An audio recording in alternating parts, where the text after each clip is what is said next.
Good morning, world. Good morning. As you guys can see, we have a very special guest with us today. Looks a little bit like Brian, only immensely better. And she has a special topic for us today. We're going to talk about basically people being responsible and accountable for the decisions they make. Stay tuned for that. I'm Cedric. I'm Heidi. And I'm Brian, and this is Cedric and Brian.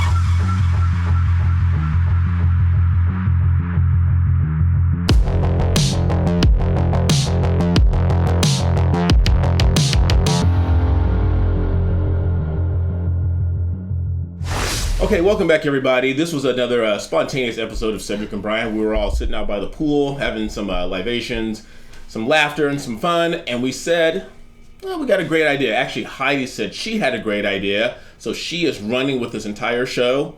But I'm totally not prepared. I'm in the pool. Are you prepared? Like Brian says, are you prepared? Do you have enough food, water, and other essentials to get you through tough times? If not, check out My Patriot Supply. They're the nation's #1 preparedness company, and they've served millions of American families just like yours. Right now, you can save 25% off their popular 4-week emergency food kit, which will keep you well fed for 4 weeks worth of breakfast, lunch, dinner, drinks, and snacks, totaling over 2,000 calories a day.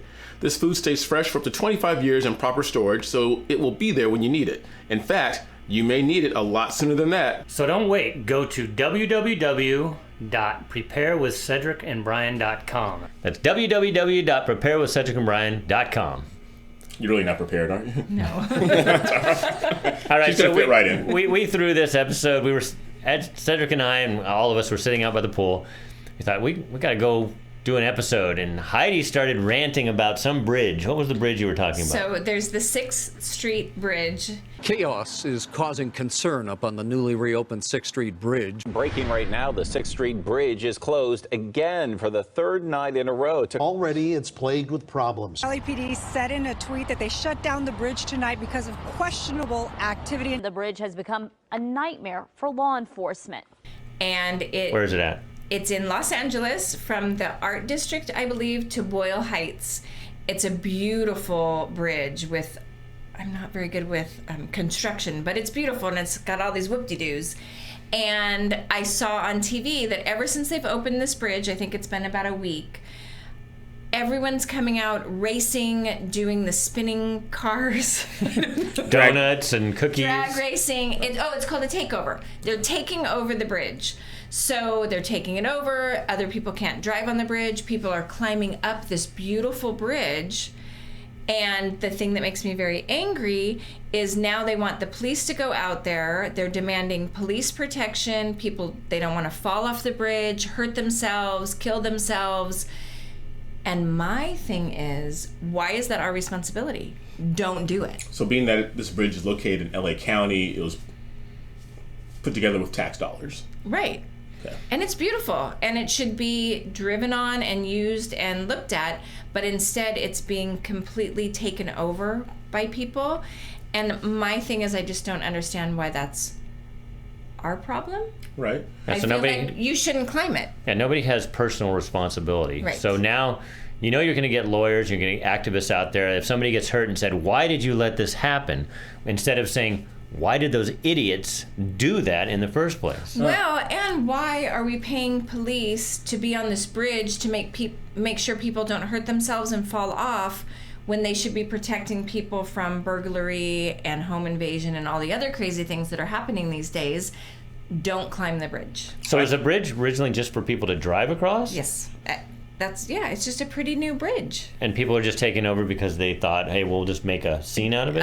Apparently, they say people love to Instagram and take pictures. I think it was maybe used in a Hollywood movie. Okay. So people don't want to go out and take pictures. I saw somebody actually doing a barbershop, and they were cutting someone's hair and videoing like they were in Hollywood. All right. For those of you who, I'm going to say I disagree with Brian, and this is why. We're in Los Angeles. We are run, our governor, Gavin Newsom, our district attorney, George Gascon.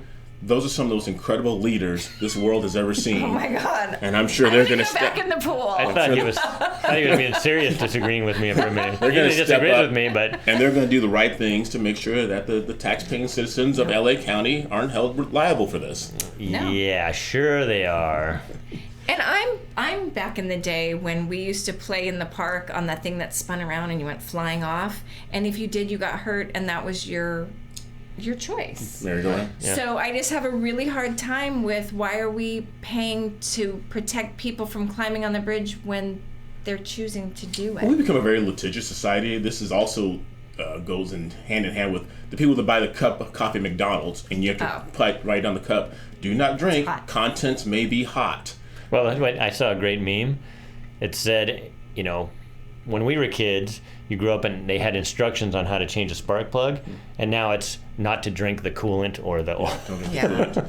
Well, we live in a very litigious society, so I think, and which is sad, I think it was Blackstone, which was the first official law people out there. If you guys look at Blackstone, the first law book was literally the size of a pamphlet that you would get at the library. But now if you go to any law library, there are volumes and volumes and volumes full of books protecting people against themselves being idiots. Yeah. Now the common sense isn't common anymore. No. And that's why I get so mad about this bridge, because I just feel like it should be for people to drive on. And I don't think anyone's been able to use it because every day there's been an incident with all the craziness. Protecting people from themselves. It's funny because we grew up in the Beavis and Butthead and the Jackass area where you can be an idiot and make money off of it, but then if somebody emulates them, then they're going to get a lawyer and they're going to sue somebody for their own idiocy. Right. Nobody takes responsibility for themselves anymore. No. Yeah. So I think, like Heidi said in the very beginning, like if someone falls and hurts themselves, I mean, remember in the old days when my parents grew up in the South, and we had that funny thing to saying, if your parents said, if you fall and break your leg out of that tree, don't come running to me. Yes. People don't live by that. I get it. That mantra anymore. It's like now it's somebody else's fault that I made a stupid decision. Yeah. Right. I know. No, I know. It's infuriating. So it's funny, we were sitting in the pool, and Heidi just goes on this rant. And so Cedric and I said, I think we got our episode. Which, so by the way, we dragged her out. She's still in her towel, right? I take personal responsibility that I look like this. No, because we were I'm on in the pool pool all day. And do you like her shirt, though? I just gave her the shirt. Yeah, she didn't want to wear it at first. Well, she was so passionate about it because Brian had to drag me out of the pool because I just wasn't feeling it today. Yeah, he wanted to fall. The sun was out. Sleeping in the pool. And then Heidi went on this 5-minute rant. And unbeknownst to Heidi, me and Brian kind of looked at each other like, oh, there's our show. Yep. So don't climb on bridges and fall off and expect anyone else to pay for it. If you climb on, fair game. Yeah. We are the nanny society now, and it starts with helicopter parents, because now you can't even let your child do anything that they may hurt themselves because you're so worried about them. It's like, how do you learn? You learn because you touched that stove and you burnt yourself. Right. Now you don't let them do it, so now when they become adults, they touch the stove and burn themselves because they never learned. Right, and if you look at any literature on psychology and raising children, you are supposed to be watching them to allow them to hurt themselves and learn from it. And we just kind of forgot that. And when we say hurt themselves, I mean not something that's going to really scar them, but you have to learn from living life. I mean, before we lived in these little bubbles, we lived on the frontier, and you went out and you really had danger. You had snakes, you had all kinds of things to deal with, and you couldn't go find a lawyer if some snake bit you and said, I'm going to sue the landowner for letting that snake come on my property to bite me. Right. That's actually a true story that my father had growing up in Mississippi. He was, believe it or not, he was picking cotton, and he was backing up, and he didn't see it. He stepped on a snake. And as he says, he just took off running, and it took all 3 of his brothers. He said he ran like a mile before they finally caught him. And his dad said, watch where you're stepping. Yeah. This is on you. Yeah. They took him to the hospital, got the venom out, and back to work the next day. Yeah. It's just what you did. I got to tell a story just because talking about kids and just doing stupid things. So I had a mini bike when I was little. I bought a mini bike, and Heidi said, I want to ride it. I said, are you sure? I want to ride it. So she gets on it. We're dumb kids, and she knows how to make it go, but she doesn't know how to make it stop. So she goes and she's like, what do I do? And she ran right into somebody's gate. I remember up on the curb, going off a curb under a mailbox thinking I was going to decapitate myself, and I'm taking off down our street screaming for him to come get me and stop me because I didn't know how to. And how am I going to stop her? Yeah, I didn't know how to down stop. The street. It was so frightening. My sister did that. She tied the rope behind my dad's moped with her roller skates. And my dad turned around, looked at her, and first, the last thing he said to her was, don't let go. So if she's riding, you guys remember the roller skates that had the metal wheels that if you Yep. it caused sparks if you hit a rock Yep. or something like that. So she hit one of those rocks, face planted, and she's dragging her along. And then so we said to her later, I was like, why didn't you let go of the rope? She's like, Dad said don't let go. I didn't want to let go. I did learn how to ride later in my years. I did ride a little bit of motorcycles and things in the desert, and that story always stuck with me. Yeah. But I did learn. You learn from things, and now we protect people so much. And these people that want to go on this bridge and do stupid things, that's their choice. Mm-hmm. We shouldn't, as taxpayers, have to go pay to protect them. These are adults. These aren't kids. We're talking about our stupid kids things. Yeah, these are they're adults that are making decisions, and yet the taxpayers have to go and try to protect these adults from themselves. And there's been several crashes. They show on the news the spinning out and the crashing and hitting people and hurting people. I don't understand it. This is interesting. I don't know the answer to this, but this kind of piggybacks on what we've been talking about the last couple of weeks with transgenderism. This isn't that topic, but when a man makes the decision to transform into a woman, can he sue like 5 or 6 years from now when he says, oops, I made a mistake? Or is it going to be like the vaccine where you can't sue anybody if you have any conditions that arise later? Well, this is very interesting. I'm a labor nurse, and I find it fascinating that young women that come in that want to tie their tubes at a very young age, they will not allow it because they're afraid that if they tie their tubes too young, that in 5-10 years they'll come back and say, I wanted a baby and you messed me up. They can sue the doctor and they can sue the hospital.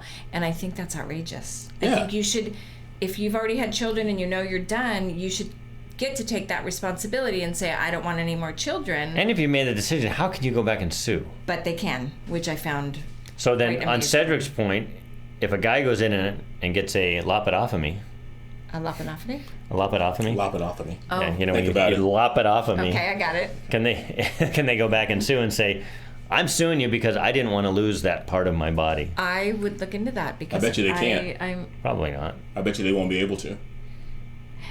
well. I don't know.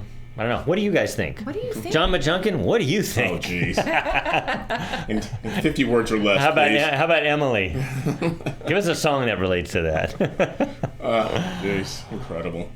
Yeah, this is the society that we're creating. This is part of the reason. So this is one of the sisters that's going with us to Tennessee. Tennessee time. So she's part of Tennessee Time. So if you haven't There we subscribed to go. that channel, go look up Tennessee Time. So because of the crazy stuff in our state that is over litigious, as Cedric said, I mean, the country is as a whole, but I think, you know, the good old boys in Tennessee, they know what they're getting into, and I don't think they sue if they do something stupid, and they probably do a lot of stuff stupid, but that's just, you live with it. Here, it's like you're going to go find a lawyer, and you're going to sue for some dumb thing that you did. I think you need to take responsibility for yourself, make your choices, and live with your choices. Yeah, Absolutely. yeah, it's nobody else's fault. You guys probably heard me say in previous videos that, like, there's a member of, I've said in previous videos, there's a member of Brian's family who will call him stupid or a condescending a-hole. This is the one. That's the one. It's credit with giving Brian that moniker. Yes. Right on the money, actually. I'm getting ganged up on it. I'm used to it on this channel. I know we should get back to the pool. Should we wrap Yes, it up? I know. All I need to right. go. We want to thank Heidi. We dragged her out of the pool to come in and do this episode. We wanted to make sure we guys gave you an episode. Yes. And Cedric didn't have anything. That's his one job, and he just couldn't come up with anything. I can't do everything. Should we do a comment? I don't have my phone. Oh, we're not doing a comment. Jeez. So because Cedric didn't do his job, we're not doing a comment This today. is so last second. Well, you know, we I got. don't know. Let Heidi do the The what? like, subscribe. Go ahead. Okay, She go knows ahead. how to do it from Tennessee Time. Go ahead. Think. Please subscribe. Oh, Oh, please like, subscribe, and ring the bell. There you go. there's one part that I always say with this channel. And make sure you tell Everybody. everybody. And look at Tennessee. Oh, you know what? We didn't bring you on to pimp your other channel. I'm sorry. You Jeez. can get rid of that part. And if you do watch Tennessee Time, if you're that one person to put the thumbs down, she's very upset with I'm you. super hurt. We know who you are. All right, guys, real quick, like, subscribe, ring that bell, and tell everyone you know about our channel. And continue being good to each other and take responsibility for your own actions. Yes. Until next time, I'm Cedric. I'm Heidi. And I'm Brian. We'll see you later.